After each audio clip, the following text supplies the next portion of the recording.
So Pat, welcome. Thank you for being here. We really appreciate it.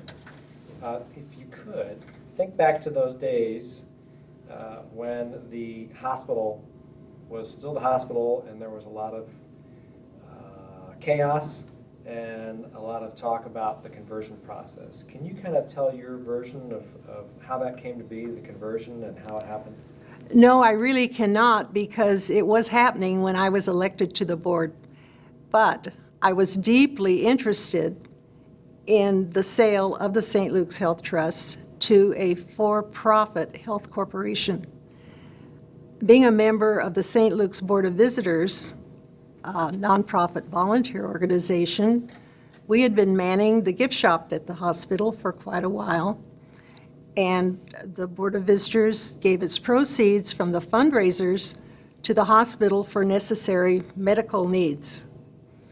So by being a member of the St. Luke's Board of Visitors, I was able to go back to the members and relay to them what I could about the conversion. I came in on it kind of on the late side, but Bill Murray was a wonderful help.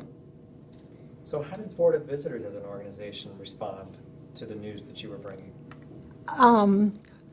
At first, we were a little stunned, but we decided what two great organizations we have here, and the members decided we would drop the name St. Luke's because we are a nonprofit organization, and we became the Board of Visitors.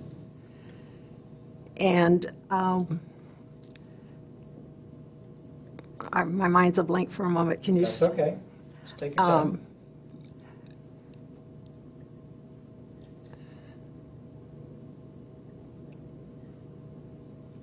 I know what I want to say.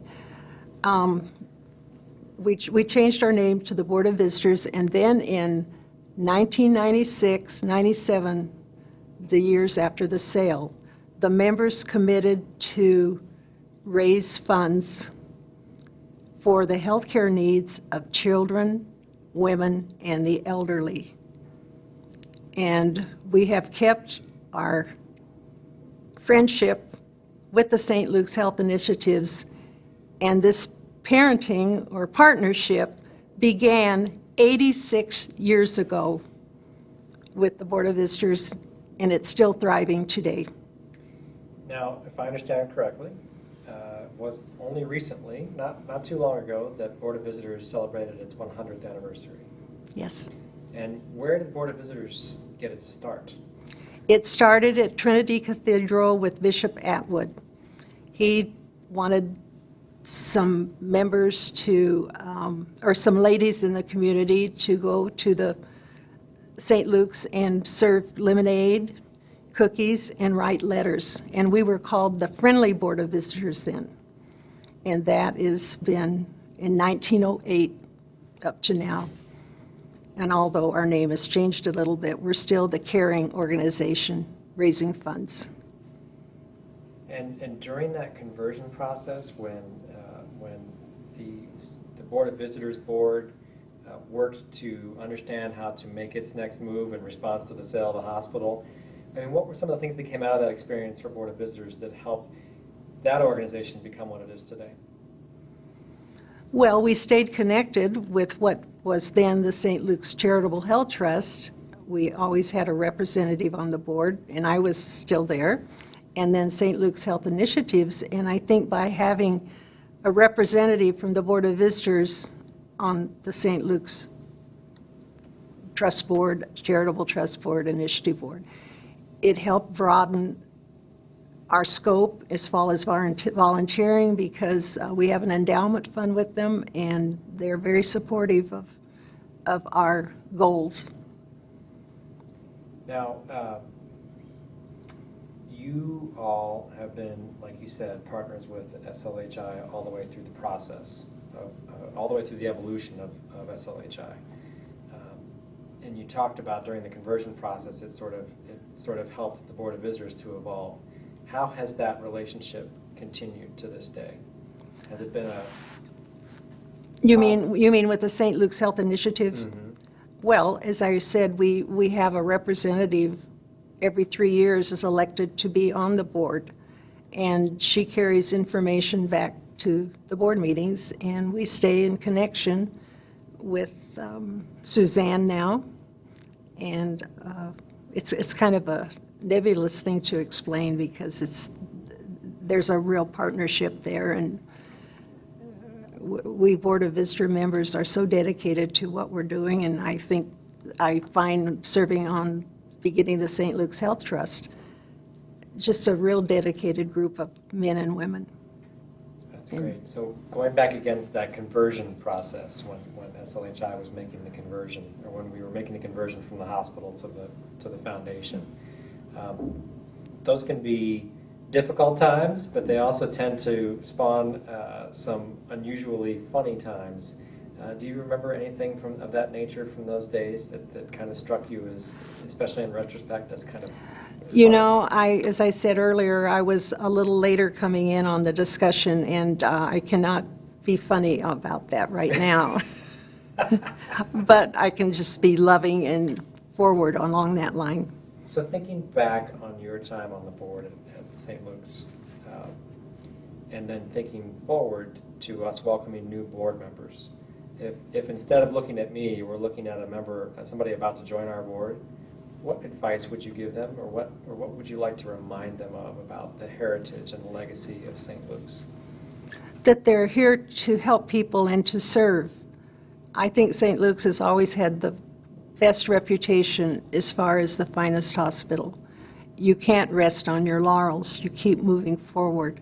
And I see that with the thinking on the board and with the people I've come in contact with. They're very dedicated, and they want to help you. Great. So also thinking about the culture of the board that you served on. Let's hold for a second. Sure. Okay, we're good. I love your necklace, by the way. Oh, thank you. It's beautiful. Thank you. I like costume jewelry. It looks fabulous. Thank you. So thinking back again on the board, serving on the board of the foundation here, what would you say are the key cultural values of the St. Luke's Health Initiatives Board that you would want to call out as being important ones? Well, interest in the community, in the health field. There are so many good minds on the board that come from different angles. I found that when I served on the board. And all their ideas come together and they come to a conclusion, and I don't,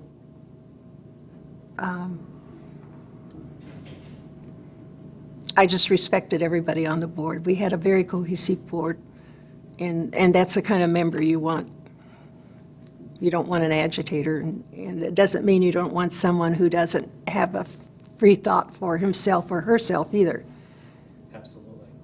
What were your most valuable moments on the board? What do you remember most about being on this board?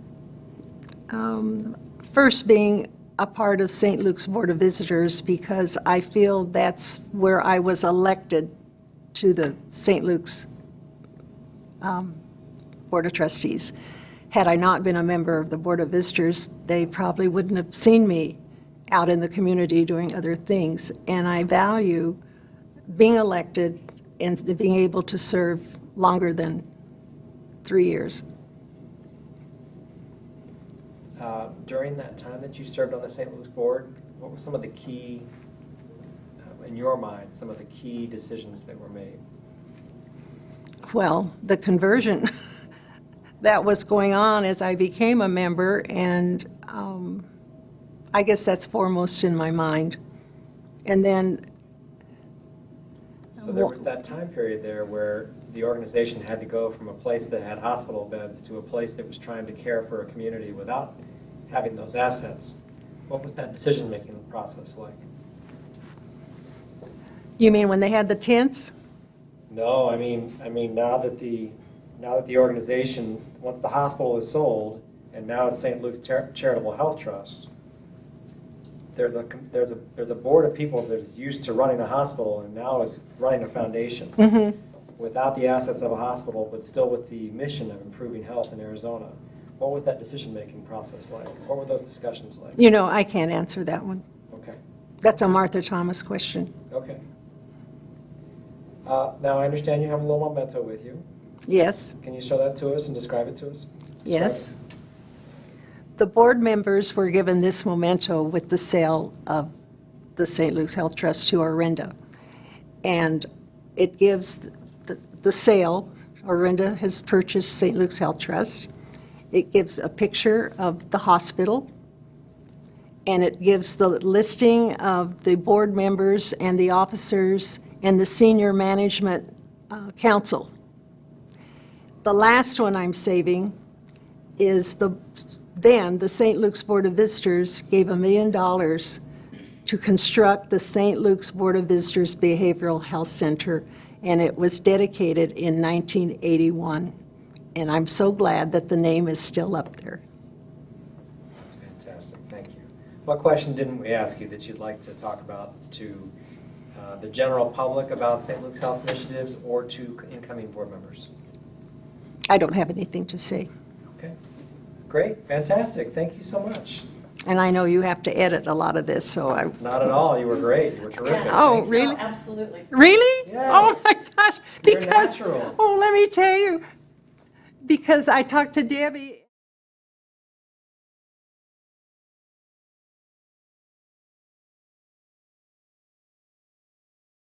So very, very much. Why don't we start with the start, which is tell us a little bit about the history of St. Luke's.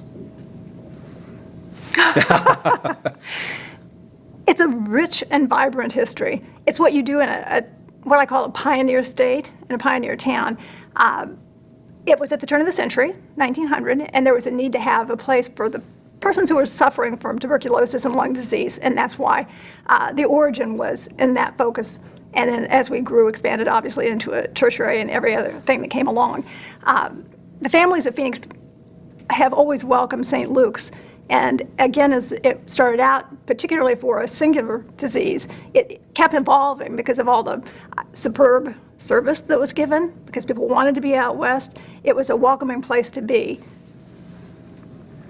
And I think that commitment to community, the commitment to the marginalized, because those TB patients, if you think about it, were pretty much penniless, falling off the trains, having been sent out here, and didn't have a lot of means. And so in many respects, as the Episcopal Church sort of, identified with them and wanted to provide a service to them, it was really kind of, we're going to give you a safe place to heal yourself in many respects, or a place where you at least wouldn't die alone.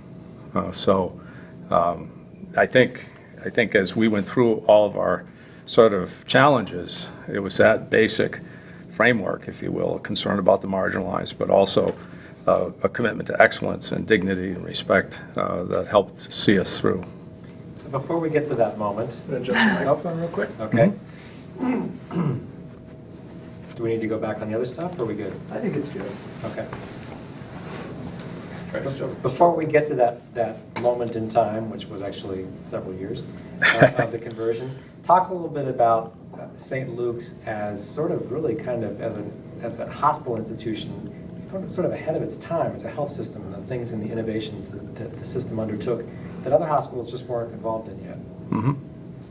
Well, of course, when I came in, it was a very established place with clear expertise in behavioral health, both in terms of chemical dependency and psychiatric care, with the orthopedics program that it had, and also especially hearts. And you probably have a better sense for the innovations that it made heart. I think the first open heart procedure that was done in Arizona was done at St. Luke's. I think because of the history of St. Luke's, and people in Phoenix identified very much with the innovative spirit. I don't know if they called it innovative spirit then. It was sort of like doctors saying, we need to do more, we can do it here.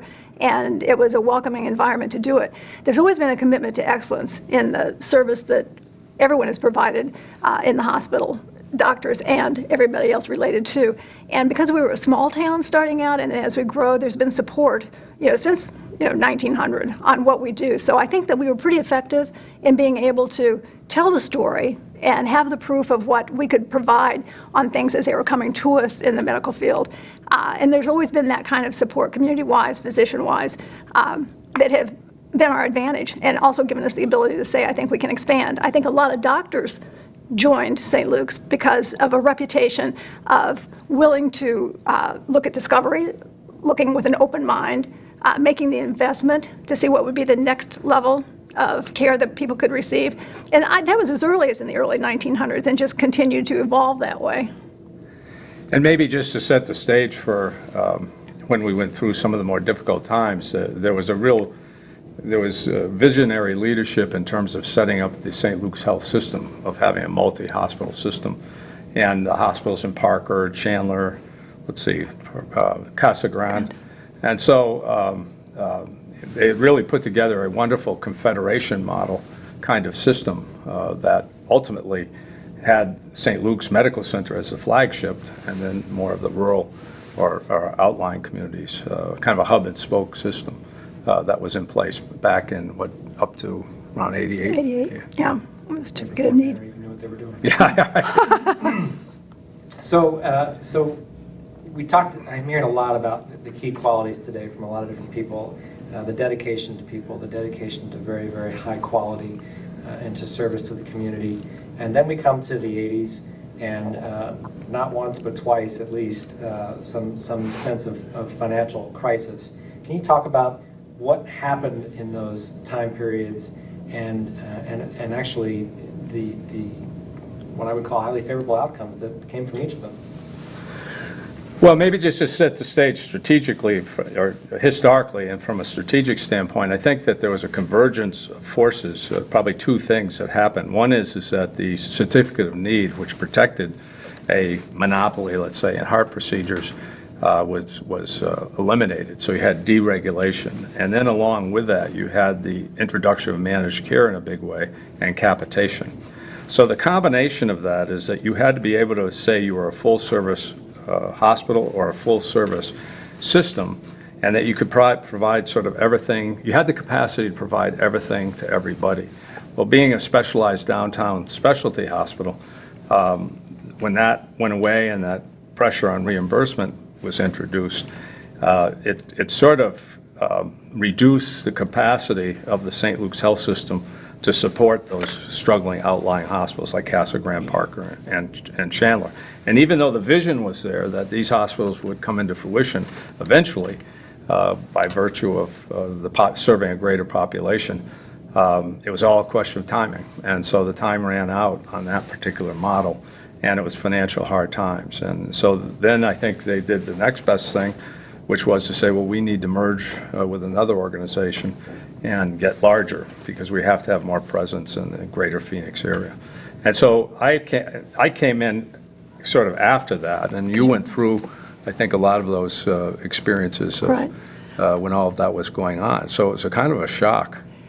We were poised and positioned to be able to accept that, and your leadership made a great deal of difference. When you started in Phoenix a number of years ago, no one ever thought that they would have to be aligned, as a system. Everybody stood for their own. They were, whichever hospital they picked out, that had been theirs forever. So as the certificate of need, all the things that came out from the standpoint of making it more complex to operate came into play. I think that we were really fortunate to have Bill as our CEO saying, we have to look at this a different way with new eyes. This board has been together. I was thinking when we were talking, wearing that one jacket. I've been on almost every board that they have in this hospital before we were a St. Luke's health system. And everyone who is associated or was from days past said, we know what we have to offer. Is there a model that makes it most effective to happen? And when you have certificate of need and you have all the other issues, it took someone like Bill, with his skill sets to come in and be able to visualize how that would work and how you tie it together. Working with multiple boards, and having, the Tempe Hospital, all the others that were part of what we were doing, that meant everybody had their own personality from the board perspective, because their hospital was their hospital.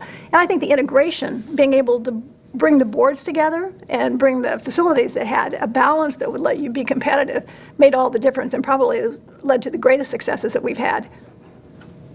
So tell us specifically about the big turnaround. What happened? I mean, we talked about the factors that fed into it. Right. How did you engineer? Well, I think what you have to, what's easy to imagine looking back on it, is that you had this broad vision that was kind of whittled down by virtue of deregulation and capitation payment. And so there was a sort of a need to sort of reassess everything. And where we had been a system with multiple hospitals, we had to become a hospital with multiple locations. And the reason for that is that managed care companies were looking for full-service hospitals. Well, when you looked at our downtown specialty hospital, we didn't do OB, but we did do OB out at Tempe. So we were able then to approach managed care companies and say, look, we can provide both behavioral health, and at the time it was 2 locations, although we had to close the Chandler location, and we can have the full range of services. It's just that the people who are using our services will have to maybe, if they were going to come to the medical center, they go out to Tempe, and it's not that far away. And we essentially had to scale back the system so it was in a scale that was appropriate for, let's say, a 300-bed hospital, not a 1,200-bed system. And a lot of the bureaucracy had to go away, and a lot of those support services that were in place had to go away. So a lot of it was a question of, and I guess what I would say when we did that, that's kind of the managerial speak of rationalize services, cut costs, go out and get splitters to start using the hospital. But a lot of what it came down to, too, is that you can imagine that the people in the organization were adrift, okay, that they didn't know what was happening. There was this sort of ratcheting down that would happen every 6 months. So in a way, the employees were sort of terrorized by the environment and by the way we were dealing with it. So it had to be something that we did which was decisive, and it had to be something that was built on core values. And so what we tried to do is, in redefining a mission statement, was get back to what was the driving motivation when you looked at those tent cabins, okay, which was that these are people who need care, they need the best care.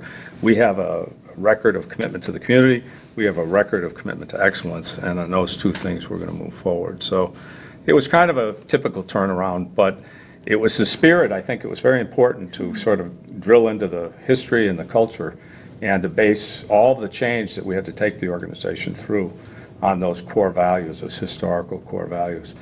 And one of the things I would say is that normally, because hundreds of people were let go, normally you would expect there to be a lot of anguish. Frankly, the employees, they always know what needs to be done, and they came up and actually thanked the leadership for being decisive and dealing with the issues. And that sort of solidarity helped us an awful lot as we got into the sort of financial challenges that we had when we didn't make a bond payment. I think when you hear people, whether they're board members or physicians or members of the community, talk about what happened as we evolved to be where we are today, I think that the remarkable thing that they would talk about was how you had such great communication between your professionals, and your community. And when you look at all the groups that are associated with us, whether it's a service league or whether it's whatever organization within the St. Luke's hospital system, I say, everybody was cheering for a victory. I mean, we all had to do what we wanted to do. So having the best CEO we could possibly have and looking at directions and being strategic was a wonderful thing to have happen. To have a whole community of the doctors for sure, all of the nurses, the staff, and then to have all of the related boards that had their whole identity, from 1906 tied to, my father was this and my mother was this.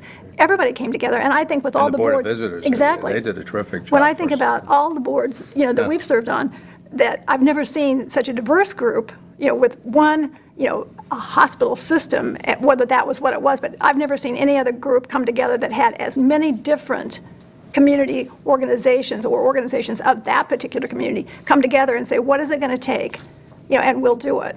So do you suppose that was the crucible that kept the affiliate organizations? I'm quite certain it is. Yeah. It's when you're with an organization that is integrous, is creative, is professional, and on the cutting edge. A lot of that has to do with leadership, and then the leaders that you selected for CEOs of the different hospitals and the management. You used to, in days past, say, well, they were risk takers. Well, if they were risk takers with a lot of data. There isn't anything that I can remember, and having been on the boards for years, that didn't have thorough evaluation of every aspect of the what ifs. We went through talking about, okay, what if? And we'd have sheets of paper, what if? So if something fell off or a doctor group decided they didn't want to participate, what is that impact on the financial side? So I think of all the opportunities we had more participation with people wanting the education of what is the financial model that would make this work? How does it let us continue to serve the community, which was the biggest feeling that I think a lot of the board members had. And we had, we were blessed to have board members were CEOs of major corporations. We had people in the service sector. We had such I think, a broad representation of community that it made a big difference on how you pool those ideas and reinforce each other. Because when we had to deliver what we knew would be scary, from the standpoint of, you mean we have a deadline? That was scary. Everybody was able to go back to their respective groups, whether it was a volunteer group or a doctor group, and articulate the message. So it was clear. So I don't have a microphone, you do. But what I'm hearing you say is that each of these events played into the next and made it possible. Absolutely. So how would you put that in your own words in terms of from the turnaround to the financial crisis to the conversion? Well, if the turnaround was well underway, and by that I mean we were out talking to managed care plans, getting contracts, trying to get the rates increased. So because we had a revenue and expense problem. I mean, we had less revenue than expenses. So, so you had to go out and try to improve the revenue either by getting more revenue or getting more revenue for the same amount of care. So we were pretty successful with the managed care providers, and our reputation, that historical reputation, really carried the day a lot with them. They wanted to be able to say that St. Luke's was in their network, and we also had one of the first capitation contracts as well. The second thing was, as you can imagine, physicians have referral patterns, and when you get a lot of uncertainty, they have to worry about, well, are my referral patterns going to be kind of impacted by these changes, such as merging with University Hospital or merging with St. Joe's. So everything was sort of thrown up in the air. And the final thing was we kept trying to get, we weren't making the kind of progress that we should, or historically they hadn't made the kind of progress in terms of getting the revenues and expenses appropriately aligned. So there was a lot of uncertainty. Well, the one thing that happened, and now to just kind of move the history along a little, when the merger attempt fell apart with St. Joseph's, the one thing we had experienced was some of their access volume in the St. Luke's facilities. And that was, let's say, somewhere between 5 and 15%. I'd have to research to come up with the exact number. But we saw what a positive effect that had, on the financial performance of the hospitals. When they went away, that volume went away. And so so we decided to take the risk of starting up an access plan. And it was very consistent with the historical core values of the organization. And so we got off and started down that road. Well, what happened was, because of all the uncertainty, because we hadn't quite turned the corner financially, you had the Bank of America that had our line of credit that supported our tax-exempt variable rate bonds, yanked it right when we were in the middle of starting up this HMO. And so to yank that meant that we did not have the money we needed, to basically front this new business. And so that's where we had to make the decision not to make a bond payment. Now, there was also another question, is that one of the reasons when we went to the altar twice, and we're sort of, the deals did not take place, was because we had what was thought to be excessive leverage or excessive debt. And so the idea then that we needed this cash, and this would put us in dialogue with our bondholders, and maybe we could get the total amount of debt lowered and become more attractive as a merger partner, was also sort of something that we had on our mind.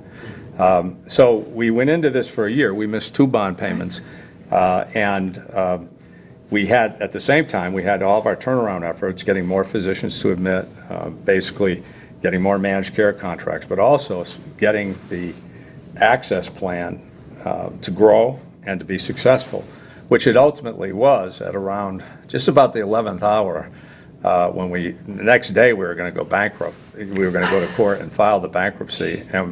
And what we found is a turnaround is like a U-shaped curve, and there's a bounce. And you go down and you hit bottom and you get a bounce, and then you just start up, the other side of the U.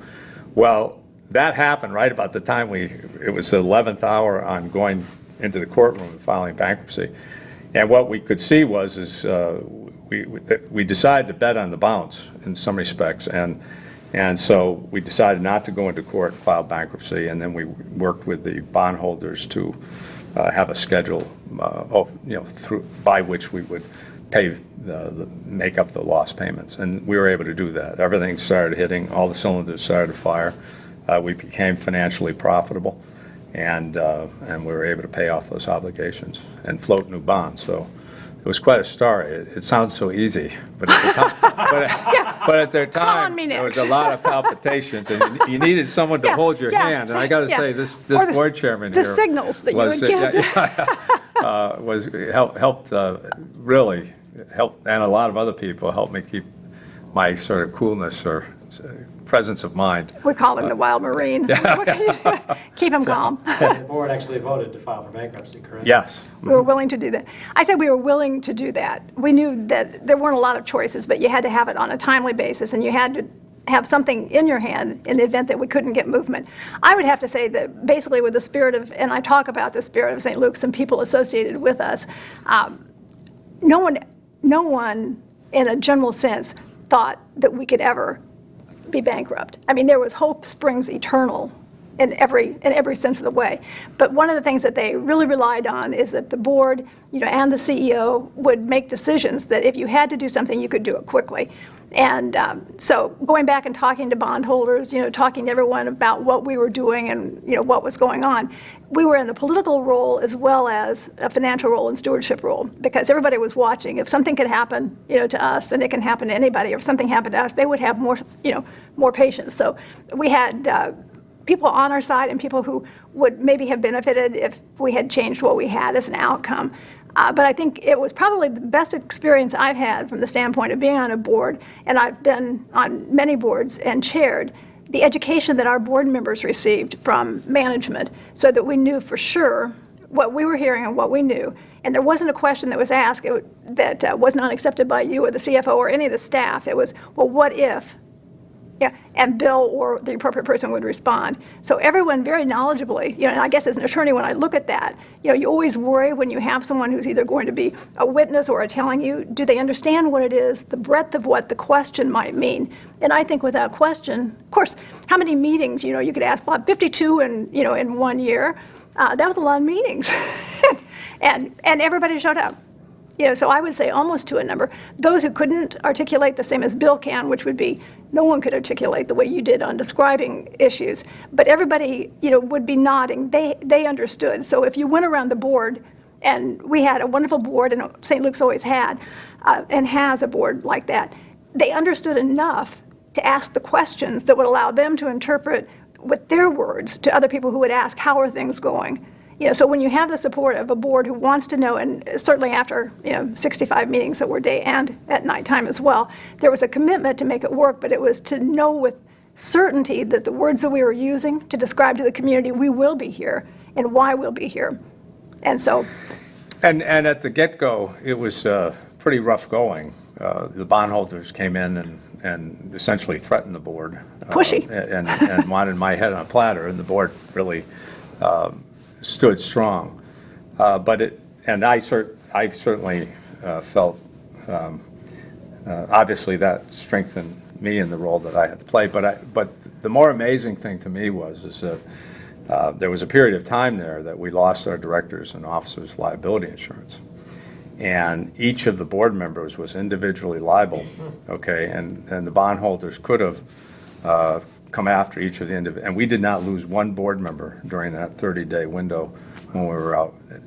And that, I think, tells you just the level of commitment and solidarity of purpose that was in place as we went through this. And interestingly enough, when we started off, there was a lot of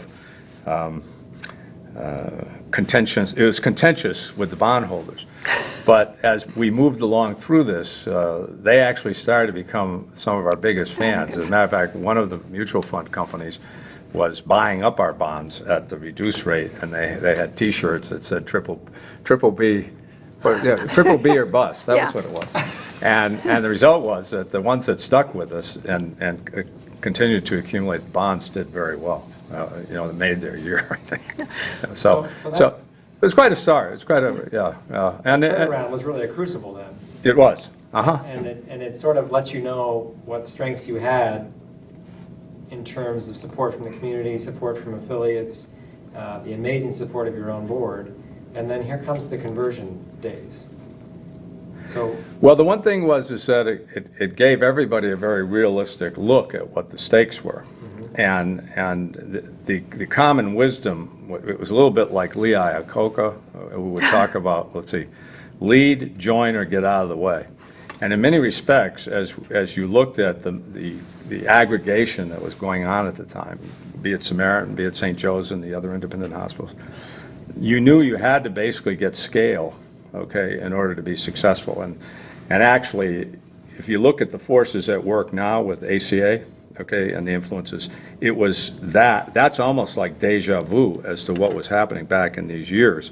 The only thing is when after that movie, As Good as It Gets, which sort of just tarred managed care, okay, and everything just went on hold, okay, there was a huge pressure, and it was a conventional wisdom that strategically you had to aggregate. And we weren't going to become part of Samaritan. As it turned out, we weren't going to be part of St. Joe's. So essentially the board, well-educated and committed to doing the right thing for the future, said, in a sense, lead, join, or we've got to give other thoughts to this. And at that time, Columbia and Orinda and Tenet were coming into markets like this and talking about wanting to take over good systems. And so, and we were sitting at the time with a 7% market share in med-surg in the community, 33% market share in behavioral health. And so it was one of those things that we had to, and I think the board in strategic planning had to be very realistic because they had seen the eye of the tiger already. I think, I said earlier, I think this is the best educated board that I have ever worked with in a time of turnaround or jubilance if you had a lot of money to invest. And you really have to hand it to people who are volunteers, who are sitting there, for all of that time and all of those hours saying, I want to understand bond financing. I want to understand, what we're doing. Because I believe that everyone at that table could articulate what was going on. And they might use different ways of describing it, but I think it was perfectly clear. So when we were flying back to talk to the bondholders, if you've ever been with the bond companies and the questions they get, I mean, that's what they try to do is just intimidate, because that's how they say, okay, you're going to get paid first. So we were set for it. And the one trip that we made that was the most fun was to go back and just face them. And we had one particular person that we won't mention because she was just, bound and determined to see if she could bear a hospital system. But we had our roles all set out. We had our attorney with us. I went as the chairman, but I dressed like a girl with a flowered suit, and we didn't tell him I was a lawyer. Bill looked like a CEO who really wanted to make things work. So, I mean, they couldn't have figured out what we were doing. But there was a lot of strategy at that meeting, even where we sat, and where the sun shined, and where, those things worked that way. And I think because it was, I take it back to, that's the heart of St. Luke's. We don't do anything that hasn't been thought through, worked over, and how would you best present to make something happen. And we also, when you go back from Phoenix, even if it's to Boston, there was a feeling that people in the funds knew more than we would possibly know out here. And so we had our signals set. And I know Bob likes to talk, I shared it when I came back, and Bob and I still talk about that. But if they didn't know I was a lawyer and I was wearing a big flowered thing, like a person who hadn't ever been in business, we really could get along with a lot of conversation where they were trying to educate me. And the more they said, the worse it became for them, actually. And the attorneys and Bill and I had all agreed there'd be a signal, when it was time to stop talking. You set up the chairs where people would sit so that, but They all sat facing into the sun. So we had the room staged, and the deal was, they were talking to a woman in a flowered suit who was the chairman, bless her heart. And I said, when I scoot my briefcase back, we stand up and leave. And it was such fun when it reached that point, because there was no question we were, at that point. They were just, past ridiculous. And so I just scooted my briefcase back. 3 of us stood up, same timing, same thing, said, it's been a nice meeting, and walked out. I mean, it was just the most wonderful moment. Yeah. We got on the plane, we high-fived. We didn't know what was going to happen next, but they weren't going to continue to insult what was excellent management, an economy that was impacted by just changes in healthcare when we had solutions to offer. And it was one of our more fun moments in doing a turnaround. And of course, with the leadership that we had and the commitment that staff had to making things work, it was something that could have been really gruesome. Turned out to be just a lovely experience. Right? So you got some respect out of the meeting and made the turnaround. Yeah, it really did. It really did. I mean, it made them sort of take notice that they weren't going to be totally in control, and yet we had to be respectful of Sure. them too. I mean, they had invested money. It was a moral. We had a moral Sure. obligation, not only a legal one, and so it was just nice that we could fulfill both. But the other thing that became apparent, just to go back to the whole idea, the idea of cramming down any of the debt, we knew that with the turnaround, that wasn't Not going to gonna be happen. an issue. So it just meant we had to go. The decision in the 11th hour was that we just had to sort of move in a different direction. The other thing, though, that we were, just to talk about the conversion a little, is on the one hand, when you are in negotiation for something like that, it has to be very confidential. And so there was a sort of staging as to who would know what when. And I think that, and ultimately, it wasn't to in any way usurp the power of the whole board, but it was to maintain the confidentiality that was necessary to get to a certain point. When basically it came to the full board, then I would have to say that each of them had to do a real discernment, because heretofore they had been looking at this commitment. First of all, they got to know a whole industry, and an exciting industry and a worthwhile. They got to give back to the community.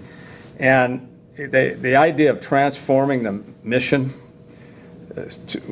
to a different sort of articulation, a different meaning, I think was a real challenge that they had to deal with, and that required discernment. But over time, there was no hurry. I mean, so I think that they did that in a very meaningful way, and were able to then take it to that next step in terms of formulating a mission and a direction for the Conversion Trust. So this is interesting. So you're suggesting to me that a lot of groundwork was laid by the hospital board prior to there actually ever being the conversion. Oh, without question. Oh, for sure, Okay. for sure. And obviously, when you bring in when you bring in the first leadership, they then layer onto that. But fundamentally, it was this idea of commitment to community, commitment to excellence. And I think the idea of being a catalyst was to help organizations committed to health to thrive in many different ways. So that groundwork being laid, and then the transfer over to the actual, okay, the assets are gone now. So now we have to improve health without having a hospital system. Did that reality in that moment turn out to be different from the plans that were laid prior? Well, I'll start, and then I think, we were sort of cutting and pasting as we went. I mean, so, there was an evolution, and I think it needed leadership. It needed full-time leadership. I think we put into place the sort of architecture, and I think that there was this general sense of helping community organizations that were dedicated to health, help them prosper and thrive, to be successful, maybe to help some startups. And there were some that were restricted assets that, the future of what we'd be doing with them was pretty well defined. So there was obviously some innovation that had to take place, some creativity, but that was the sort of general direction. And I was only on the Conversion Trust for a year or two, so I only experienced the front end of that.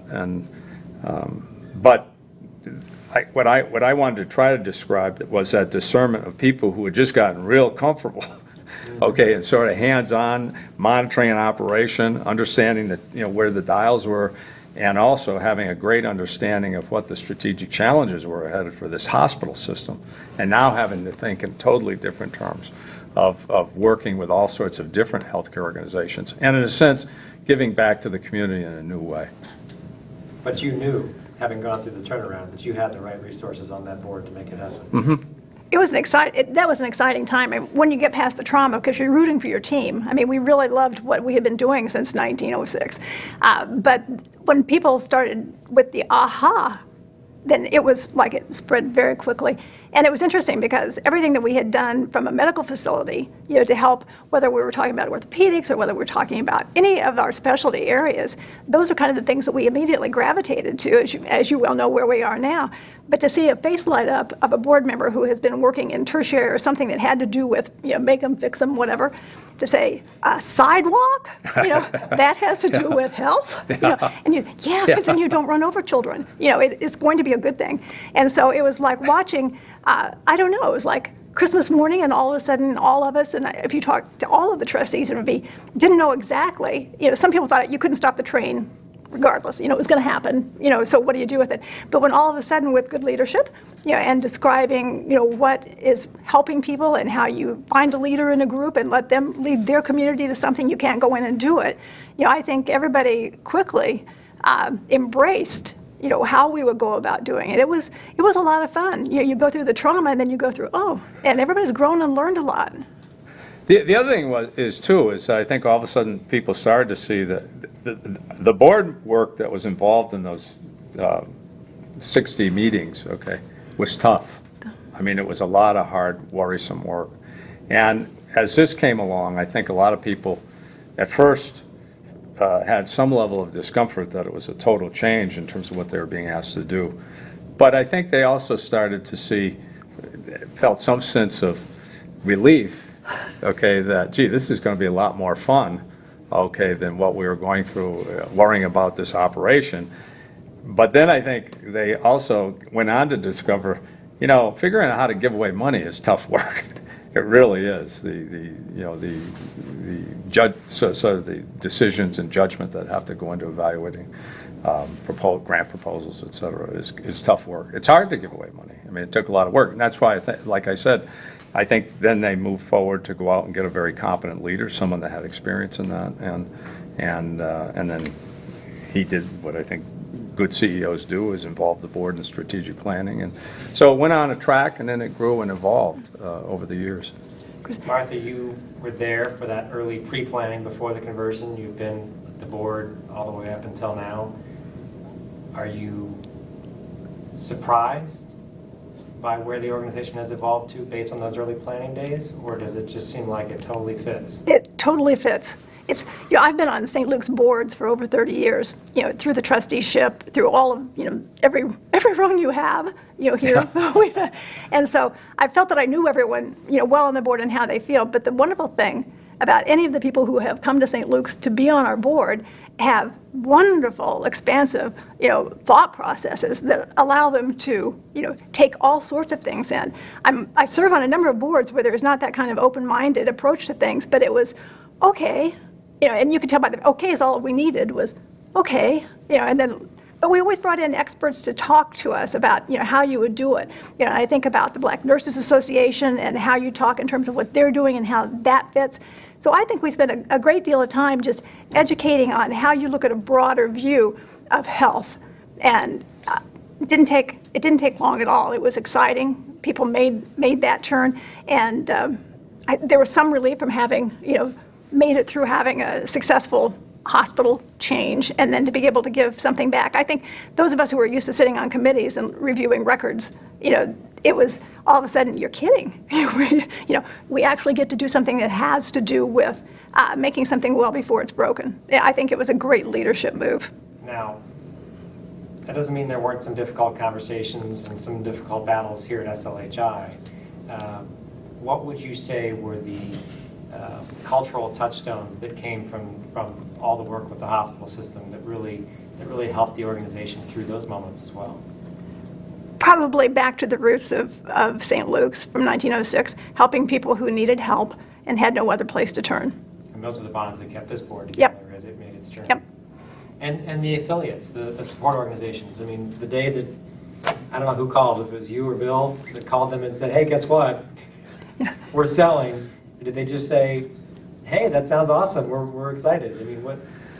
No, it was a very difficult decision. It was not unanimous necessarily to begin with, and but ultimately, people, I think, because of the difficulty we had all gone through, I think it was understood that we had to become part of something larger, And actually, the organization that we were going into, their hospitals were very complementary to our downtown specialty hospital and our behavioral health hospital. And there were plans and there was capital to grow beyond that in terms of a lot of the hospital systems that have since gone with other for-profit or investor-owned companies. That was all envisioned as being kind of pulled together around St. Luke's. But as I mentioned, when, just as times and the economics changed with the original St. Luke's health system, it sort of changed as soon as you had that movie, As Good as It Gets. I only use that because the breaks went on with managed care, and all of a sudden we sort of went on hold for 10 or 20 years. And so, but I think ultimately they could understand that while we had a successful turnaround and that we had a bottom line, it wasn't going to be the type of bottom line for a long while to come that would accumulate enough capital that we could expect to grow and to thrive, if you will. That ultimately there was still work left to be done strategically in terms of that turnaround. If you look at any of the literature or letters or anything that we've had from days gone past from the beginning of St. Luke's, we've always been very, very oriented towards each other, and helping each other understand. And Bill was the best spokesman as you're walking through a transition, but you can imagine with the number of meetings we had a well-educated body to begin with. And once you're vested in something, I thought that the organizations, all of our affiliates, were very good at receiving the information from their representative who had been involved in everything, because we made sure there was someone from each organization who knew every step of the process. So if anything, it probably pulled us all closer together, which was necessary to have the one organization we have now as opposed to having multiple institutions. But I thought the communication was almost seamless. Well, we had a sort of a record of transparency with our board, and when we went to a small strategic options committee, it included the board chair and the past 2 or 3 board chairs.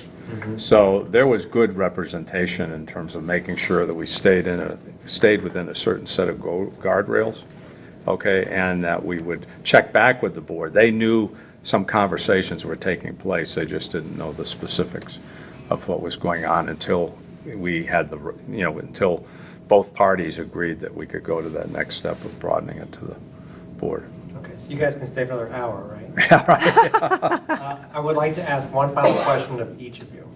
Okay. And Bill, I would like to ask you first from the perspective not of what happened after the conversion, but from the perspective of the board that existed at the conversion, or just before the conversion. For new incoming board members to this organization, what cultural values, what advice would you want to impart? Well, I think when you're a board member on any community organization, you come into it with a responsibility to stay connected to the community and stay connected to the people you're going to serve. The second quality that I think a good board member has is a healthy skepticism. It is your job to challenge what management is presenting to you and not be bashful from a standpoint of asking more questions or asking for more information. And in a sense, saying, I need more information before we can make this kind of decision. That's what I experienced with the board under Martha's leadership. And I would say, I think that was the tradition at St. Luke's. And that's, I think, maybe the two things. It's a little bit like Washington today. Everybody says people in Washington aren't connected with the people. Similarly, it's very easy for a board to sit up here and not be connected with the real problems that sort of, John Q. Public is experiencing. And so how do you stay grounded in that the community's experience while at the same time, strategically planning? And that, of course, requires that you're a full participant. And that means that you don't just take everything that management says and run with it. You really have to have a healthy skepticism about everything that's being presented. Bill, thank you. Martha, same question to you, except I would like you to span both boards. Well, I mean, it's not my head. Everything was just great. It's a wonderful thing to have change, and no one likes it to begin with. But once you have a system that you understand, and there is a change, and you embrace the new, the articulation of the goals and the continuity and how this tracks right into our new philosophy, the full board was able to talk in terms of when we made this change on, well, this is exactly what we're doing. So I think that because we have always had at St. Luke's, and I guess this could go back to, our very first boards, in the early 1900s, we've always been great communicators with people who are volunteers and with staff and management, but we've always talked. And so if there was a question on what does this mean, there has never in my 30 years been anybody who has hesitated not to ask a question. I mean, it's just automatically, what do you do? And we've always had honest, fair, appropriate, and direct answers, always. And Bill is, for sure, when you go through what we had was what major change, honest, appropriate, direct, clear answers for anyone who asked them. So there wasn't a time where, here, just read this, or talk to someone.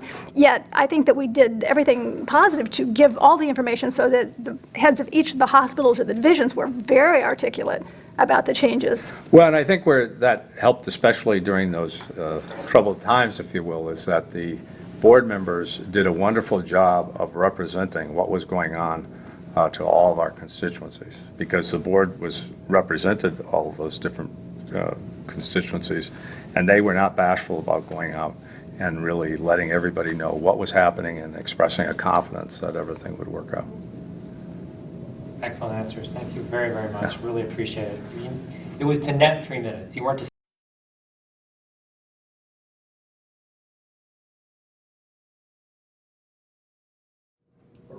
We're rolling. So, Bill. Brian. Brian. It's been a long I'm day. looking at Bill Murray's name. I don't know why I'm looking at Bill Murray's name right now, but I am. So Brian, you are a St. Luke's Hospital System official, correct? That's what. Yeah, it was, well, Were you part of the St. Luke's Charitable Health Trust? No,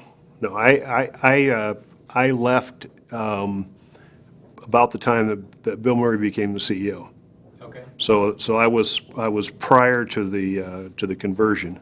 Okay. And as I was telling somebody else, now I'm now kind of the historian because I was around so long, which is kind of embarrassing.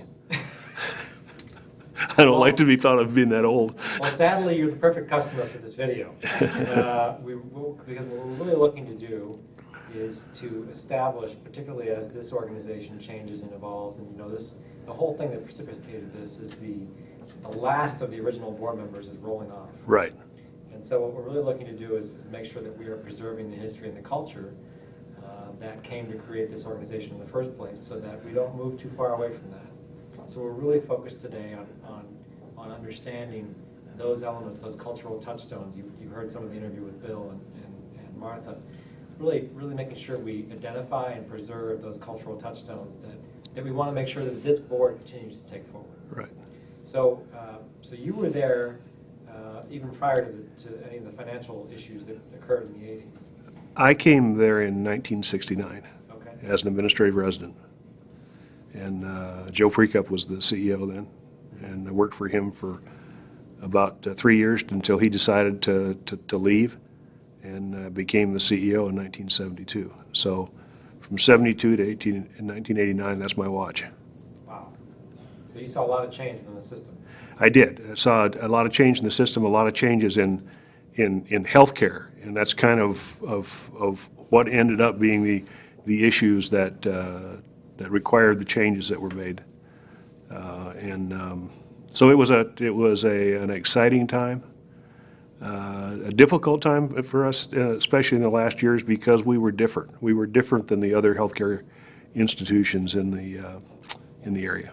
How are you different, both in terms of business model and structure, but also in terms of your culture? Well, the culture, I wish I could say it was my culture, and I think any organization, when you've been there 20 years like I was, is either you adopt the culture or the culture adopts you or something. But it started out as in the Episcopal Church. It was really, this was a home for tuberculars, and the Bishop Atwood and the church really sponsored that. And at that time, the church was very involved. And I'm sure you've talked about the Board of Visitors, and that all started out of that. So it always had a high value. It was always a high value organization, and when it was that, and volunteerism was always very important in the organization. and also the sense of excellence. Because while it was a home for tuberculars, it was one of the few in the country. And they prided themselves on doing an outstanding job with that. And then it moved from a home for tuberculars more in the area of pulmonary medicine. And of course, when you get pulmonary medicine, that gets pretty close to the heart. So it really began to develop as a pulmonary and heart institution. And when you look at it, as if you've been over to the facility, you have the tower, but the one-story buildings that were there preceded my time in 1969. Some of them are still there, and that was where some of the early heart work was done. And I'm talking about cutting-edge kind of heart work, headed up by Dr. Hull during that period of time. And then that little 110-bed hospital, or whatever it was, started doing open heart surgery. Well, kind of in that comes a change that was going on in terms of the whole healthcare industry. There was training that was going on in a lot of the institutions in a lot of the universities that was teaching cutting-edge kinds of things, cutting-edge technology. But the older physicians had not been trained in it. Fortunately, St. Luke's was willing to accept change, and so what ended up happening is a lot of the younger physicians, well-trained physicians coming into the community in a variety of different areas came to St. Luke's. Why? We would support them with their needs for technology. And the second thing is they had very difficult times in getting that same support from the more established hospitals because they had older doctors who weren't trained in that. So we were able to, during that period of time, we were able to develop I would say, cutting-edge nationally programs in cardiac catheterization, open heart surgery, orthopedics focusing primarily on joint replacement, ophthalmology. You have to remember at that time that patients that had eye surgery, actually cataract surgery, actually came to the hospital at that period of time. And then the development of the Behavioral Health Center. And all of those, each in their own way, became probably the best that there were, not only in Phoenix, but nationally. And I've kind of gone back and verified that. I always felt that we had a great administrative team, and that's who I worked with all the time. But talking with the doctors about how they felt about the medical care. And I think there was about a 10-year period, or maybe a 15-year period, where the quality of work coming out of that institution was as good as there was. Problem comes up. Healthcare changes. Along came HMOs, that kind of thing. All of those required a strong primary care base. You couldn't have just the specialty work, and our hospital didn't really have a primary care base. And so the results of that is that we lost market share to those organizations that had strong primary care bases. And of course, one of the approaches that we made in that was to try to do some explore mergers and acquisitions, and we were really focusing on the not-for-profit side at that point in time. And we talked to St. Joe's was the primary organization that we ended up talking with, and Bill Murray was connected with that organization, and for whatever reasons, and that was kind of the point that I left, is that didn't work out, and that created significant financial problems. So the way that I look at it and over that period of time is that that the organization did a lot of great things for people in Arizona, mostly in the Phoenix metropolitan area, but we also reached out to other areas. But there comes a time with everything that there's kind of a cycle. And at this point of the cycle is, for this organization, it was time for the organization to make changes like they did, which I think was excellent, and then be able to carry that same tradition and culture that you talked about, carry that on into other health organizations in the area. Yeah. I mean, So I've given you a long history. I just tried to give you a little history there. No, I think it's great, and it's interesting that you talk about, new technology adoption, the acceptance of change, having high values and the highest quality. I think all those still live on in this organization, so in their own way, obviously not in the medical. And I think that, I didn't talk enough about, we've talked about, our Board of Trustees was just excellent. And provided great leadership and great connection with the community through the entirety of the time that I was there. The other thing that I didn't really spend time talking about is the work done by the people, basically the employees that work there. There was a high sense of caring, a high sense of wanting to be the best that you can be. And I guess the third thing was a great time while they were doing it. And so we had a great environment. It's really a privilege for me to come and chat with you a little bit with the board members that are coming off the board here, is because those very people were leaders not only at the time of the conversion, but were leaders all the way through the process and set the tone. It's remarkable the number of things that you're enumerating that seem to actually still, in at least an analogous way, still exist in this organization. It's amazing. So tell me about we know them at SLHI as the affiliates, but they were your support organizations. Luke's Men, Board of Visitors, the Governors. Talk a little bit about those organizations and their Well, roles. probably the ones that are most significant probably would be first the Board of Visitors. And part of that is because the time and the amount of financial support they gave us. And they started out basically as people in the Episcopal Church, and there can't have been more than one Episcopal Church in that time, with Bishop Atwood as the bishop, who wanted to come and provide support for people who were stuck in godforsaken Arizona for their TB.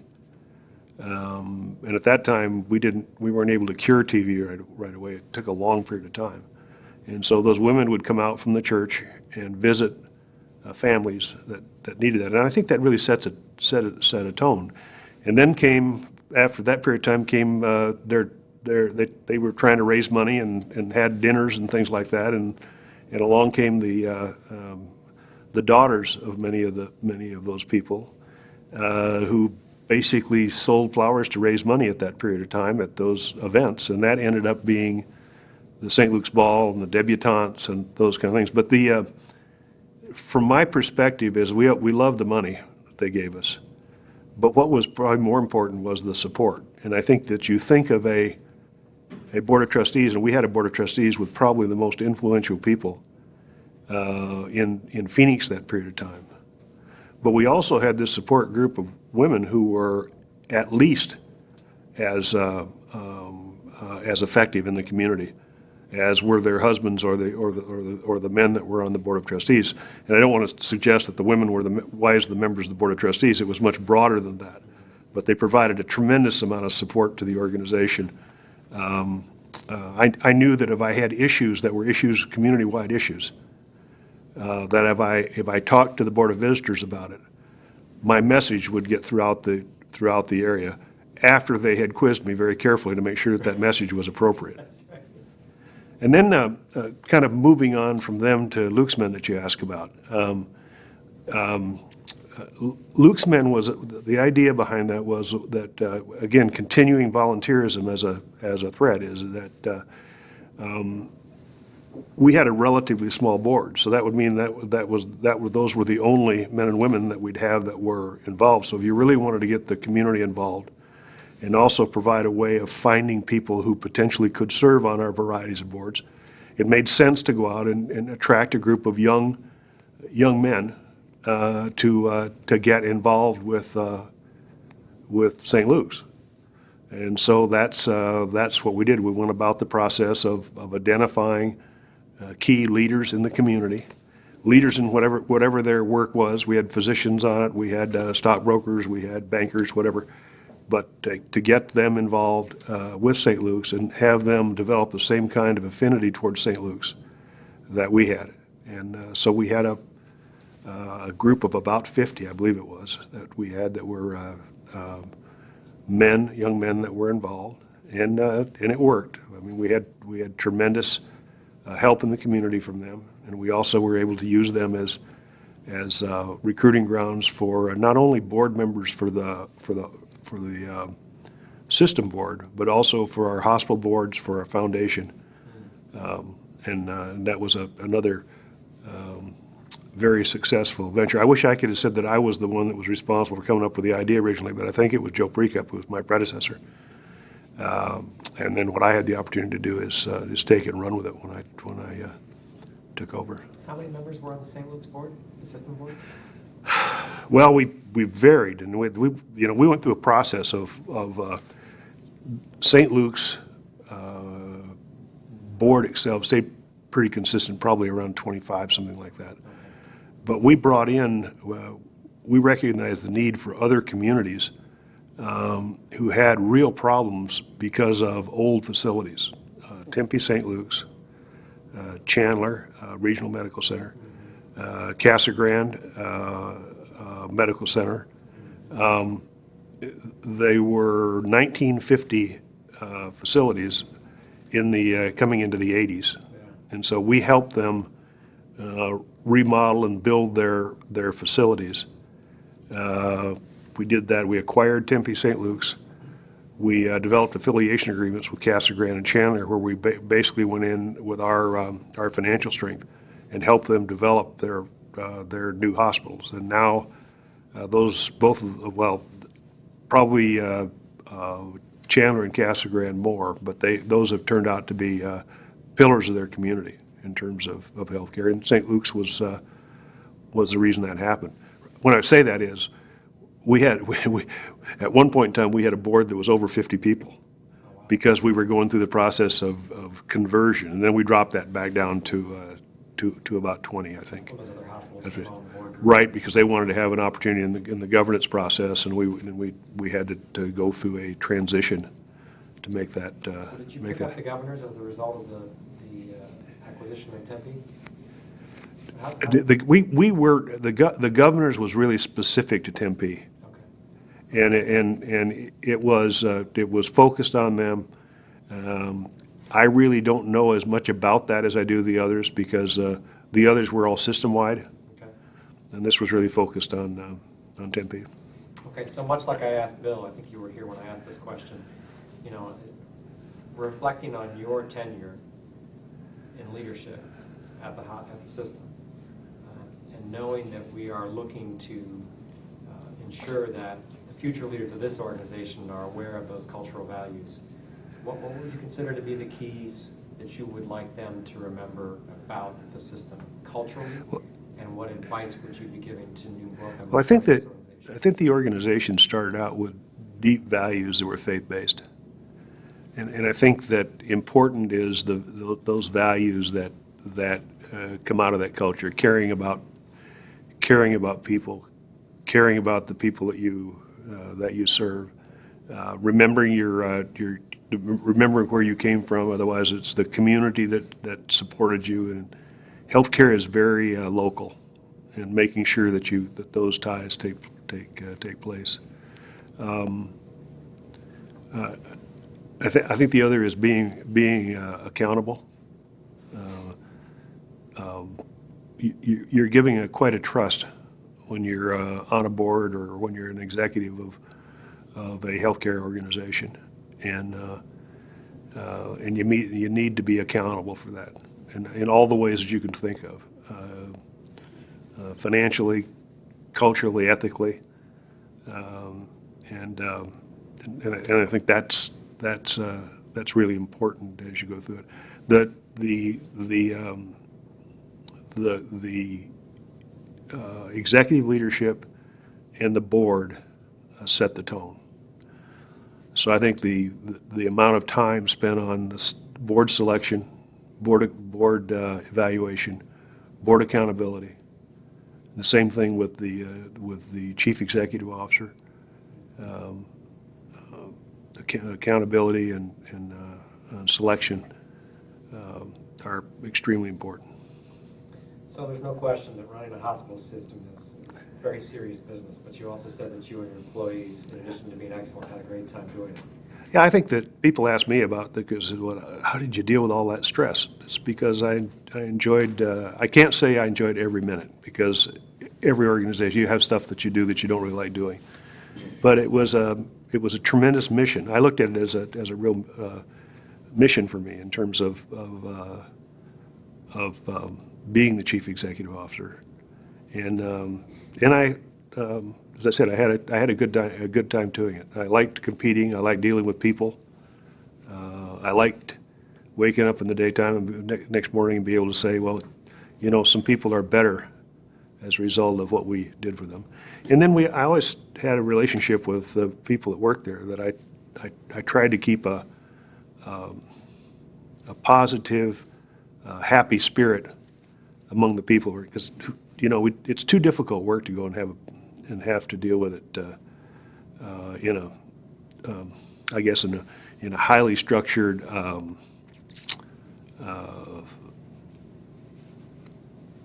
don't know quite what the word is, but unhappy way, I guess high tension kind of approach. So, Are there any particular moments that bring a smile to your face even today? oh gosh, there are lots of them. I think that most of them relate around the chance to develop the programs. You know, that I was at St. Luke's 20 years. And if you talk to people in the healthcare industry, they'll tell you that nobody stays over 3 or 4 or 5 years in a place. And why did I do that is because the board gave me the opportunity to do the things that I would have wanted to do somewhere else here. And so each one of those milestones, the first one would have been participating when we built the new tower in those years. The establishment of the centers of excellence that we were able to do is another thing is the development of people. Had a number of people who came into to our organization, and we were able to help them develop their skills and went other places where they have been highly successful. And that's personally, that's one of the things that I enjoyed the most. Any particular funny stories that you can think of? Not very many. That Not actually very. point to culture? Pardon? That actually point to cultural value?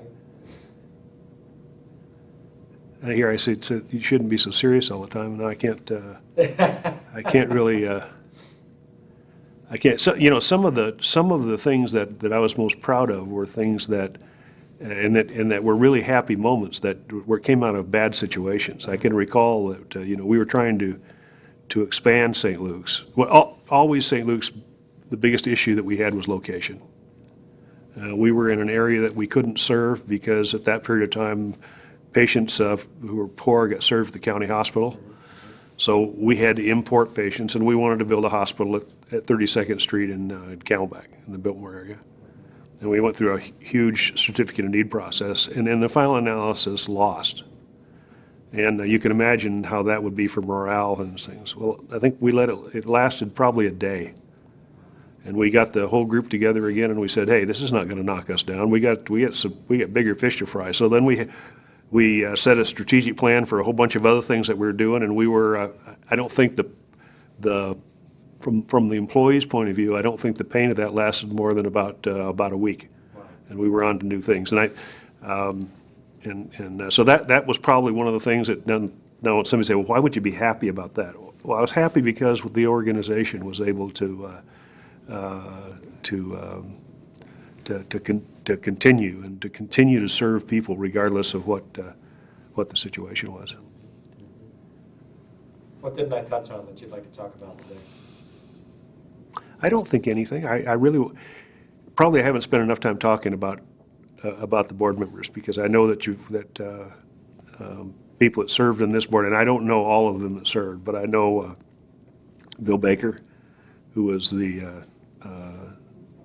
worked with me as board chairman for for a number of years and provided really significant leadership in the organization. He's obviously gone now, but was really considered a mentor for me. Bob Applewhite was another board member. I know he is here, and he's going to be coming off. He and I had a great working relationship, and again, he provided his own kind of leadership in that. Of course, Martha and I worked. She was actually more involved in the foundation when I was there, and then moved on to the board. But again, provided really excellent leadership and has a personal quality about her that really helped the whole organization. And it goes back to again a whole history of strong leaders, especially the chairman, that allowed us to accomplish the things that we accomplished during that period of time. Because you have to remember, poor old St. Luke's Hospital, we were surrounded by huge places. Banner at that time, Good Samaritan, that was the preeminent multi-hospital system in the country, and St. Joe's was the 550-bed hospital. And here were we, the small hospital down in the ghetto that was accomplishing great things. And that says a lot about the people and the leadership. And It really does. You know, the only thing that I thought just now that we didn't touch on, and maybe you do or don't want to talk about, would be the system's considerably ahead of its time investment in behavioral health and sort of integrating that with physical health, which suddenly now, some 50 years later, is all the rage. But It's the rage, but I think there's been some real primarily because of funding. There's some real issues. Is that we felt that psychiatric help was very important, and we thought that it wasn't done very well. There was Dr. Poser and I were kidding about it, but there was a reputation of psychiatrists that they were kind of funny people, that it was difficult to get them to do big things, and we were able to recruit Bob Barnes in, and with the idea that we wanted to create a center of excellence in psychiatric help, psychiatric area, behavioral health area, similar to what we had in the other areas, where we could be cutting edge. And Bob was able to help. It started with a unit in the tower building. Probably started with a couple of beds in the old hospital, though I don't remember that. But then the idea, and we not only did, it really was a behavioral health facility. By that we had the typical adult psychiatric process, but we had specific programs for adolescents. We had specific programs for drug abuse, specific programs for alcoholism, and really focused on what needed to be done to get these people back into society again. And it was a very unusual approach. And I said, with Bob Barnes' leadership, we were able to accomplish that. And that was one of the real stable items in that period of time, because I talked to you about the fact that primary care physicians, we didn't have a lot of primary care physicians, but in psychiatry, psychiatrists and social workers are primary care physicians. So that stayed busy. The only thing that changed there was the funding. And I believe the reason the funding went down is because behavioral health is a very difficult thing to understand. And so if you don't understand it, why do you fund it? And so, for instance, we had a 28-day stay for alcoholism. Now, probably if you get a week stay, you'd be lucky. But when you're trying to change people's lives, change people's behavior, it takes a different kind of an approach. Brian, thank you. Thank you. Anything we missed? I don't think so. I thought it's been helpful. Oh, it's been fantastic. Absolutely. It's been fantastic.